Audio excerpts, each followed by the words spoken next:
우리 지난 시간에 예수님께서 이 땅에서 하셨던 일들에 대해서 14, 16절까지 함께 보았는데요. 우리와 동일하게 시험을 당하시는 분이셨고요, 또 연약함으로 우리를 동정하시는 분이셨다라고 말하고 있습니다. 그래서 죄가 없으신 그분께서 자비와 도우심으로 은혜를 가지고서 우리가 보좌 앞에 나아갈 때에 죄인들에게 하나님의 긍휼을 베풀어 주시는 분, 그분이 예수 그리스도라고 말씀해 주고 있습니다. 오늘 본문에서는 대제사장들이 어떻게 이 기능을 수행하고 있는지에 대해서 말하고 있고, 이 땅에 믿는 자들의 지금 삶이 어떤지에 대해서 알려주고 있는 걸 볼 수 있습니다. 전체로 세 부분을 볼 수 있는데요. 1절부터 4절까지 볼 수 있고, 5절부터 10절까지 볼 수 있고, 11절부터 14절까지 나누어서 볼 수가 있을 것 같습니다. 먼저 1절부터 4절까지 말씀 보도록 하겠습니다. 시작. 모든 대제사장은 사람들 가운데서 뽑혀 사람을 위해 하나님 앞에 있는 사람입니다. 곧 대제사장은 예물을 드리고 또 속죄 희생 제사를 드립니다. 그가 무지하고 미혹된 사람들을 불쌍히 여길 수 있는 것은 자신도 연약에 쌓여 있기 때문입니다. 그러므로 그는 백성을 위해서뿐 아니라 자신을 위해서도 속죄 제사를 드려야 합니다. 또한 이 명예는 아무나 스스로 얻는 것이 아니라 아론과 같이 하나님의 부르심을 받아서 얻는 것입니다. 아멘. 네. 어떻게 이들이 제사장의 직을 수행할 수 있는가 봤더니, 첫 번째, 그들은 하나님의 선택을 받은 자라고 말합니다. 뽑힘을 받았다라고 이렇게 표현하고 있습니다. 두 번째는 하나님 앞에서 사람들을 대표할 수 있는 자라고 말합니다. 하나님 앞에 서 있는 자들이다라고 이렇게 표현하고 있죠. 또한 그들은 하나님 앞에 예물을 드리고 속죄의 희생 제사를 드리는 역할을 수행하고 있을 뿐만 아니라 무지하고 미혹한 이 백성들을 향해서 불쌍히 여길 수 있는 자들이다라고 오늘 표현하고 있는 걸 볼 수 있습니다. 왜냐하면 그들도 연약한 자들이기 때문이라고 얘기해주고 있습니다. 그래서 그들이 죄인들을 감싸주는 마음을 소유하고 있는 자들이기 때문에 하나님의 택함을 받고 하나님 앞에 서게 되었고, 그들이 이 희생자를 드릴 수 있는 역할을 감당하게 됐다라고 말하고 있는 걸 볼 수 있습니다. 목회자로서 사회자로서의 태도를 보게 되면 먼저 우리가 이 연약한 자들에 대해서 정죄하는 것이 아니라 어떻게 하냐면 그들을 돌봐주고 또 함께해주고 그들의 어려움들을 함께 기도해 줄 수 있는 사람들이 되어야 된다는 것을 알려주고 있습니다. 그리스도의 마음을 품는 자들이라고 말을 해주고 있는 거죠. 근데 목회를 하다 보면 이런 실수를 참 많이 할 수 있게 되는데, 사람을 이렇게 판단하거나 정죄할 때가 있을 때가 있습니다. 젊을 때 참 이런 일들을 많이 했었고, 미성숙 할 때 그랬던 것을 기억합니다. 우리가 목회자로서 사역자로서 교회 안에서 리더십으로 부름을 받았다라고 한다면 연약한 자들을 돌아볼 수 있는 내가 우리 가운데 있어야 된다는 것을 분명하게 말씀해주고 있는 것을 볼 수가 있습니다. 그래서 우리가 이번 학기를 시작하면서 우리 주변에 연약한 자를 또 함께 기도해주고 중보해야 되는 자들이 있다고 한다면 그냥 외면하고 너는 왜 그래라고 판단하는 것이 아니라 하나님의 마음으로, 주님이 주신 이 마음으로 함께 나아갈 수 있는 축복이 우리 모두 가운데 있기를 원합니다. 그래서 연약함을 지닌 이 대제사장이 먼저 자신을 위해서 어떻게 하냐면 속죄 제사를 드렸던 것을 볼 수가 있습니다. 레위기 16장 6절에 보게 되면 아론이 사람들을 위해서 제사하기 전에 먼저 자기 죄를 위해서 속죄 제사를 드렸던 사실을 우리가 함께 볼 수가 있습니다.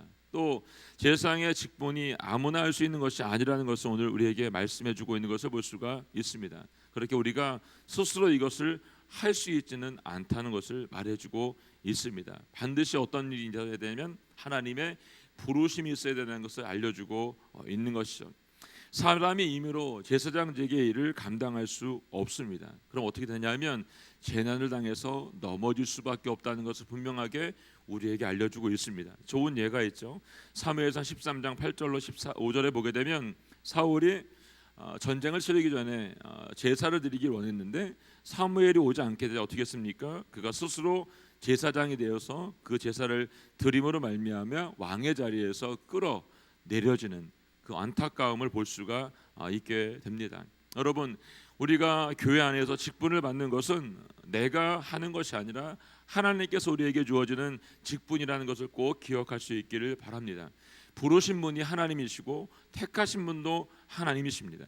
하나님 앞에 세우시는 분, 그분도 하나님인 것을 기억할 수 있기를 원합니다. 그렇기 때문에 우리가 맡은 이 직분에 대해서 함부로 해서는 안 된다는 것입니다. 그리고 그 직분을 맡은 자에 대해서 어떻게 됩니까, 여러분? 함부로 대해서도 안 된다는 걸 분명히 알려주고 있는 것이죠. 그래서 내가 할 수 있는 것이 아니라 그분을 세웠기 때문에 그분을 존중하고 높여주고 그 자리에서 이 일을 감당할 수 있도록 돕는 역할을 하는 것이 마땅하다는 것입니다. 우리가 나서서 무엇인가를 할 수 있는 것이 아니라 그 일을 도와서 함께 할 수 있는 것, 그것이 하나님께서 우리에게 원하는 것을 꼭 기억할 수 있기를 원합니다. 자, 이제 대제사장이신 예수님은 어떻게 하셨는가? 5절부터 10절 말씀을 함께 보도록 하겠습니다. 시작. 이와 같이 그리스도께서도 스스로 영광을 취하셔서 대제사장이 되신 것이 아니라 오직 그분에게 말씀하시는 분이 너는 내 아들이다, 내가 오늘 너를 낳았다라고 하시고, 또 다른 곳에서도 이와 같이 너는 멜기세덱의 계율을 따르는 영원한 제사장이다라고 하셨던 것입니다. 예수께서 육체 가운데 계실 때 자신을 죽음에서 구원할 수 있는 분께 통곡과 눈물로 기도와 간구를 올리셨고, 그의 경외하심으로 인해 응답을 받으셨습니다. 그분의 아들이신데도 고난을 당하심으로 순종을 배우셨습니다. 또한 그분은 완전케 되셔서 그분을 순종하는 모든 사람들에게 영원한 구원의 근원이 되시고 멜기세덱의 계율을 따르는 대제사장으로 하나님께 임명을 받으셨습니다. 아멘. 네, 하나님의 아들이신 예수님조차도 이 직분을 감당할 때 어떻게 했냐면 스스로 영광을 취하지 않았다라고 말하고 있습니다. 그분도 역시 너는 내 아들이다, 오늘 내가 너를 낳았다라고 말씀하실 분명한 부르심이 있었던 것을 볼 수가 있습니다. 그를 영원한 제사장으로 세우신 분, 그분도 하나님인 것을 볼 수가 있습니다. 예수님께서 육체 가운데 계실 때 어떻게 하셨냐면 자신의 죽음을 위해서도 구했던 것을 볼 수가 있습니다. 어떻게? 통곡과 눈물로 기도와 간구로 하나님께 올렸다라고 말하고 있는 걸 볼 수 있죠. 이 부분 우리가 마태복음 20장에 나와 있는 겟세마네 동산에서 예수님께서 마지막 십자가의 길을 가시기 전에 하나님 앞에 엎드려서 땀방울이 핏방울이 될 때까지 간절히 기도했던 모습 우리가 기억하고 있습니다. 그날 주님은 눈물과 통곡으로 기도와 간구로 하나님 앞에 이 잔을 내게서 옮겨달라고 기도했던 것을 볼 수 있습니다. 그렇지만 내 뜻이 아니라 아버지 뜻대로 이것이 이루어지기 원하는 주님의 기도가 그곳에 있었던 것을 볼 수가 있습니다. 대제사장으로서 주님의 역할을 감당했던 예수님께서는 자신의 뜻이 이루어지는 것이 아니라 하나님의 뜻이 이루어질 수 있도록 기도했던 것을 볼 수가 있습니다. 우리의 부르심은 어떻습니까, 여러분? 우리의 부르심도 똑같다고 생각합니다. 마지막 고난의 십자가 앞에서 하나님 앞에 기도하셨고 그 기도 가운데 응답을 받으셨던 것처럼 우리 또한 주님 앞에 기도함으로 응답받는 자들이 되어야 된다는 것을 분명하게 알려주고 있습니다. 그냥 지나가는 것이 아니라 우리에게 다가오는 이 고난과 역경과 어려움 속에서 눈물 지으며 함께 기도하는 은혜가 우리 모두 가운데 있어야 되는 걸 알려주고 있는 것이죠. 여러분, 장례식에 가보면 이런 경우도 있어요. 자녀를 먼저 하나님께 보내드리고 슬픔 가운데 있는 부모님들을 만날 때가 있습니다. 그러면 그 부모님을 가장 잘 위로해 줄 수 있는 사람이 누굴까요, 여러분? 저 같은 목사일까요, 여러분? 아닙니다, 여러분. 그분과 같이 똑같이 자녀를 잃어보신 분, 그분이 옆에서 들려주는 위로의 말 한마디가 그에게 큰 격려와 위로가 되는 것을 볼 수가 있습니다. 주님께 지금 눈물과 통곡으로 기도와 간구로 올리시고 하나님으로부터 응답을 받을 수 있었던 것은 여러분, 우리도 주님 앞에 기도하면 이와 같은 응답을 받을 수 있다는 것을 알려주고 있기 때문에 그렇습니다. 왜입니까, 여러분? 그분은 우리가 겪었던 아픔, 고통, 고난을 다 겪으셨던 분이기 때문에 그렇습니다. 우리의 모든 것들을 아시는 그분께 우리가 기도함으로 나아가게 되면 모든 짐을 그분이 대신 지어주신다는 것을 꼭 기억할 수 있기를 바랍니다. 8절에 보면 이런 교훈이 있습니다. 고난을 통해서 순종을 배우라 라고 말하고 있습니다. 그분은 아들이셨습니다. 그런데도 아들인 그분조차도 고난을 당하셨다라고 말하고 있습니다. 그리고 그 고난을 통해서 배우지 않으신 분이 오늘 보니까 순종을 배웠다라고 말씀하고 있는 걸 볼 수가 있습니다. 예수님께서 아들이신 그분께서 이 고난을 통해서 순종을 배우셨다라고 한다면 우리는 어떨까요, 여러분? 죄 많은 우리들은 여러분 당연히 이 고난을 통해서 순종을 배워야 되는 것이 맞습니다.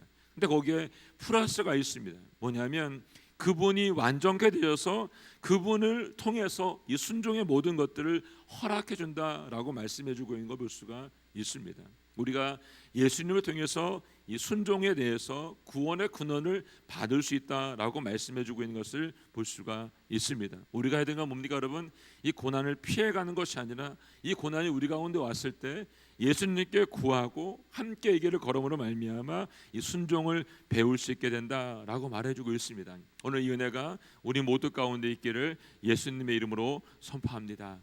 자, 마지막으로 11절부터 14절까지 말씀인데 여러분, 영적인 미성숙은 예수님을 섬기는 일에 오히려 방해가 되고 남에게도 걸림이 되는 것을 볼 수가 있습니다. 자, 11절부터 14절 말씀 함께 읽겠습니다. 시작.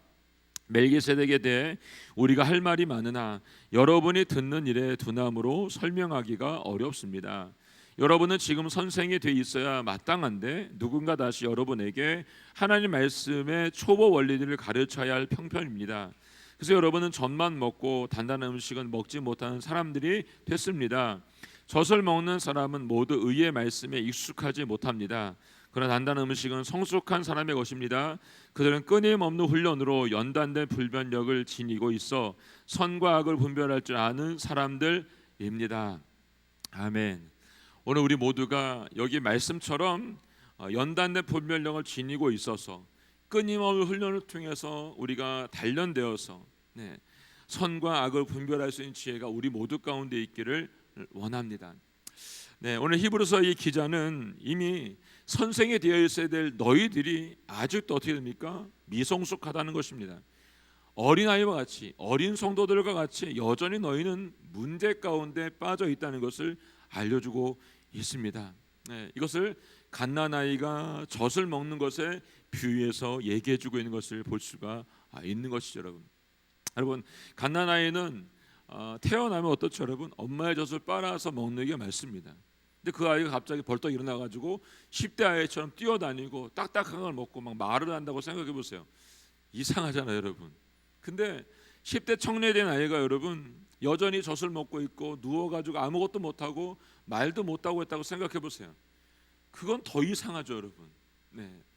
지금 신앙생활을 오래도록 한 이들이 지금 히브리서 기자가 말하고 있는 것처럼 너희가 이미 내가 볼 때는 선생이 되어야 될 시간이 오래도록 지났음에도 불구하고 여전히 갓난아이와 같이 젖을 먹는 그 신앙 가운데 빠져 있다는 것을 지적해서 말씀해주고 있는 것을 볼 수가 있습니다. 왜 이럴까요, 여러분? 이들은 여러분 예수님을 만난 경험이 없다는 것입니다. 성령을 체험한 경험이 없기 때문에 그렇습니다. 그냥 신앙생활을 하고 있는 거죠. 그냥 교회를 다니고 있는 것입니다. 사실 우리가 우리 주변에 믿는 사람들 그리스도인들 보게 되면 아직도 예수님 만나지 못한 사람들 많이 있습니다, 여러분. 실제로 성령을 체험하지 못한 사람들 실제로 많이 있습니다. 그런 분들이 이 젖을 먹는 사람과 같다는 것이죠. 10년, 20년, 30년 평생을 가지고 교회를 다녔어요, 여러분. 예수님 만난 경험이 없고 성령 체험한 경험이 없으면 여러분 마지막에 알 수 있습니다. 마지막에 제가 계속 이야기하잖아요, 여러분. 장례식에 가거나 마지막 임종 예배를 드려가 보면 여러분 장로님, 권사님이 됐어도 여러분 두려움 가운데 눈물이 있는 분이 분명히 있습니다, 여러분. 주님을 만나본 경험이 없기 때문에 성령을 체험해본 경험이 없기 때문에 그냥 오래도록 예수님을 믿었지만 오래도록 예수님을 알고 살았지만 마지막 죽음 앞에서 내가 과연 천국에 갈 수 있을지 예수님이 마련한 그 집에 내가 갈 수 있는지에 대한 고민에 빠지기 때문에 걱정과 염려 속에 눈물이 흘리는 것을 보게 된다는 것입니다. 저는 이곳에 있는 여러분 모두가 예수님 꼭 만날 수 있길 원하고 성령 체험할 수 있길 예수님이 선포합니다. 받지 못했다라고 한다면 오늘 이 새벽에 여러분들이 구하고 간절함으로 나아가서 이 은혜를 누릴 수 있기를 예수님의 이름으로 선포합니다. 고린도서 13장 11절에 보면 이렇게 써 있잖아요. 장성한 사람이 되어서 어린아이를 버렸다라고 말해주고 있습니다. 여러분 어린아이를 버리세요. 내가 오랫동안 예수님 믿는 걸 자랑하지 마시고 내가 직분을 가지고 있는 걸 자랑하지 마시고 내가 무엇을 하고 있는 것을 자랑하지 마시고 여러분 하나님의 장성한 분량에 이르러서 어린아이를 버리고 여러분 단단하게 서신 축복이 여러분 모두 가운데 있기를 예수님으로 축복합니다. 오늘 보니까 13절에 젖을 먹는 사람은 모든 의의 말씀에 익숙하지 못합니다. 그러나 단단한 음식은 성숙한 사람의 것입니다. 그들은 끊임없는 훈련으로 연단된 분별력을 지니고 있어 선과 악을 분별할 줄 아는 사람들입니다 라고 말하고 있습니다. 여기 여러분 끊임없는 훈련에 대해서 여러분 밑줄 치고 동그라미를 쳐놓으세요. 많이 쳐놓으세요 여러분. 많이. 여러분 우리는 끊임없는 훈련이 필요한 사람들입니다. 이제 됐지가 없습니다 여러분. 주님 부르실 때까지 우리는 훈련에 있는 사람들입니다. 그것도 그냥 훈련이 아니라 끊임없는 훈련 가운데 있는 사람입니다. 매일매일 우리의 삶 속에서 예수님과 친해지기를 노력하시고 여러분 말씀 앞에 엎드릴 수 있기를 노력하시고 깨달을 수 있기를 기도하시고 깨닫고 안 것이 있다고 한다면 순종할 수 있는 축복이 여러분과 제게 있기를 원합니다. 그냥 한 귀로 듣고 한 귀로 지나가는 것이 아니라 끊임없이 훈련을 받고 연단을 받고 분별력을 얻어서 내게 오는 선과 악을 분별할 수 있는 축복이 여러분과 제 안에 있기를 원합니다. 그래서 주님이 내게 알려주시는 것 그걸 통해서 한 걸음 또 내고 나아갈 수 있기를 원합니다. 이 분별력이 생기면 여러분 교회 안에 마찰이 없습니다. 소리가 나지 않습니다. 분별력이 없기 때문에 선과 악을 구별할 수 없기 때문에 이런 일들이 계속해서 일어나게 되어 있는 것이죠 여러분. 사단이 우리를 속이고 있는데 그 소리를 듣지 못하기 때문에 분별할 수 없기 때문에 하나님의 사람들끼리 작은 일 때문에 무너지고 넘어지는 일들 수도 없이 우리는 보고 있고 반복하고 있는 걸 볼 수가 있습니다. 유럽의 교회들이 미국의 교회들이 여러분 우리보다 믿음의 선조였던 많은 사람들이 넘어졌던 이유는 여러분 바로 이 문제였기 때문에 그렇습니다. 여러분 우리에게 다가오고 있는 훈련들 고난들 역경들 여러분 당연한 것으로 받아들이고 그 광야를 잘 지나서 하나님이 모세를 불렀던 것처럼 여러분과 저를 부를 수 있기를 원합니다. 아브라함을 불렀던 것처럼 여러분과 저를 그렇게 부를 수 있기를 원합니다. 요셉을 불렀던 것처럼 여러분과 저를 그렇게 부를 수 있기를 예수님의 이름으로 선포합니다. 오늘 그래서 주님 앞에 기도할 때 하나님 아버지 고난을 통해서 순종을 배울 수 있게 주십시오. 기도하는 것에 예수님을 통해서 응답받게 하여 주시옵소서. 성숙되게 하여 주셔서 끊임없이 훈련받는 하나님 자녀 되게 하여 주시옵소서. 이 기도가 오늘 우리 모두 가운데 있기를 원합니다.